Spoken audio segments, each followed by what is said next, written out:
هل لك سر عند الله بينك أنت وبين الله هل لك صدقات تخفى لا يعلمها إلا الله قصص لا تكشف إلا بكتابك حين ترى ما أحواك بهذا أن يبو قدرك عند الله هل لك سر عند الله بينك أنت وبين الله هل لك صدقات تخفى الحمد للہ وکفا والصلاة والسلام علی عبادہ الذین اصطفیٰ خصوصاً علی افضلہم وخاتم النبیین محمد الامین وعلى آلہ وصحبہ اجمعین اما بعد فقال اللہ تبارک و تعالی کما ورد فی القرآن المجید اعوذ باللہ من الشیطان الرجیم بسم اللہ الرحمن الرحیم حتی اذا آتوا علی وعد النمل قالت نملة یا ایہا النمل ادخلوا مساکینکم لا یحطمنکم سلیمان وجنودہ وہم لا یشعرون رب اشرح لی صدری ویسر لی امری واحلل عقدۃ من لسانی یفقہوا قولی۔ السلام علیکم ورحمۃ اللہ وبرکاتہ۔ آج ہم اس پرٹیکولر آیت میں دیکھیں گے کہ ایک چیونٹی نے اپنے کلام سے کتنے ریئیکشنز دکھائیں۔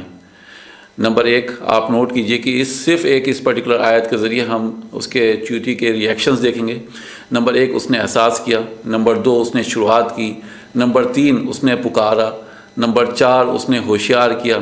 نمبر پانچ اس نے حکم دیا، نمبر چھ اس نے روکا، نمبر سات اس نے کنفرم کیا یعنی تصدیق کی، نمبر آٹھ اس نے نصیحت کی، نمبر نو اس نے مبالغہ آرائی کی، اور نمبر 10 اس نے بیان کیا،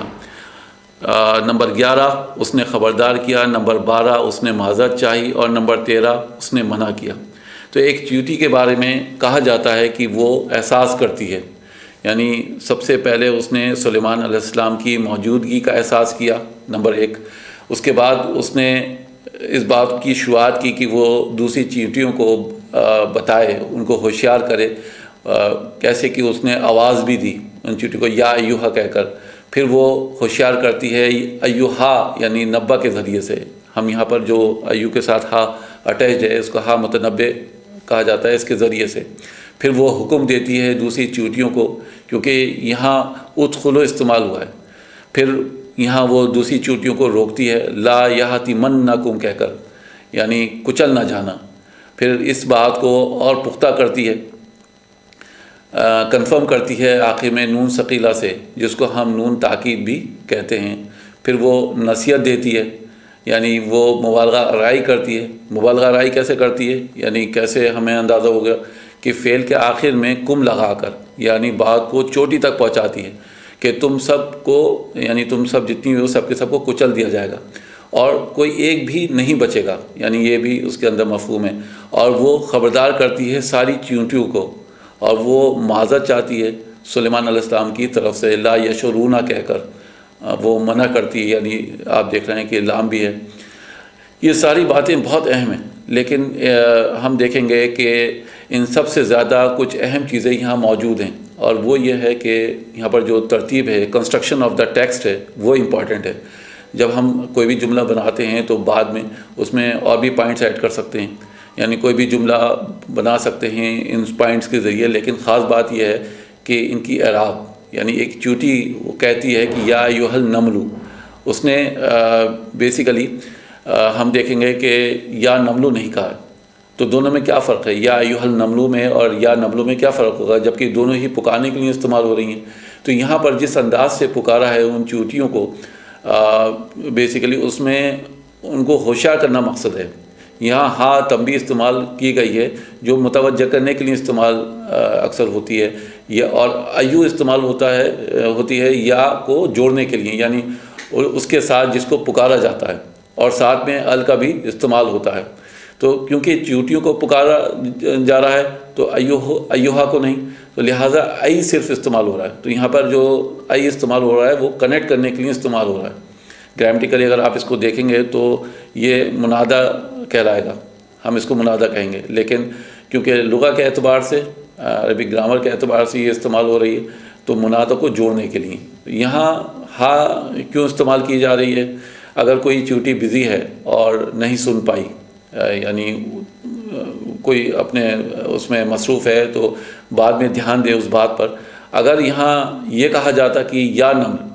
اور وہ چیوٹی بزی تھی، نہیں سن پائی، دھیان نہیں دیا،